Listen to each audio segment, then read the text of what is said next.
Hello सबैमा सेवा हवा नमस्ते भन्न चाहन्छु।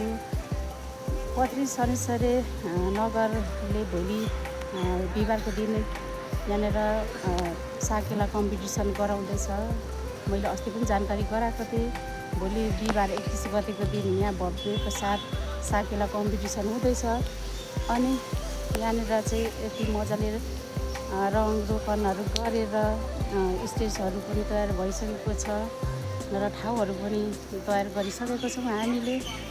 अनि सबै महानुभावहरूलाई मेलामा पाल्नु हुन अनुरोध पनि गर्दछु।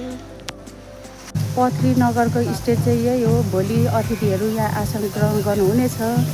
अनि यहीँनिर हो, यही स्टेज वरिपरि नै साकेला नृत्यको कम्पिटिसन हुनेछ र यहीँबाट फर्स्ट सेकेन्ड थर्ड गरिनेछ र पुरस्कार पाउनुहुनेछ भन्न चाहन्छु। आजदेखि नै यहाँ दोकानहरू पनि राख्नु स्टार्टिङ गरिसक्नु भएछ। यहाँ जेरी मिठाईहरूको दोकान राखिसक्नु भएको छ।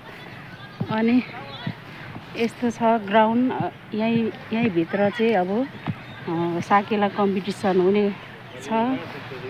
अनि पिङहरू पनि जोडिसकेको अवस्था छ भन्नुपर्छ।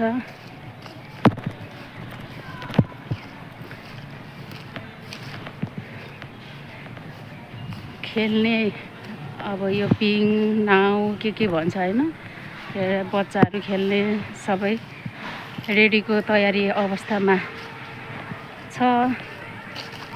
अनि राईहरूको राजा एलम राजाको स्मृति यहाँनिर छ। यसरी रङ रोकन गरेर पनि सुन्दर तरिकाले बनाइसकेको छ।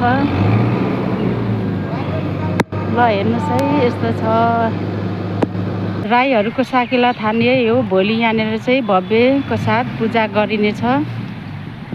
अनि भोलिको लागि तयारीमा छ। साकेला थान पनि यसरी कलर गरिएको छ। अनि यता चाहिँ सबै होटल अब खाजा पानी नास्ताको व्यवस्था गर्ने ठाउँहरू बनाउँदै हुनुहुन्छ, राख्ने ठाउँ भन्दै। अनि यसरी चाहिँ अब सबै रेडी अवस्थामा छ हाम्रो साकेला कम्पिटिसन भोलि हुन गइराखेको ठाउँ। अनि यहाँ पर चाहिँ चिन्डो, राईहरूको सबैभन्दा बहुमूल्य चिन्डो यहाँनिर छ। अनि ल है, आउनुहोस् है साथीहरू, भोलिको दिन यहाँनिर भव्यको साथ इन्जोय गर्नुपर्छ, रमाइलो गर्नुपर्छ, हेर्नुपर्छ राईहरूको साकेला नृत्य भन्न चाहन्छु।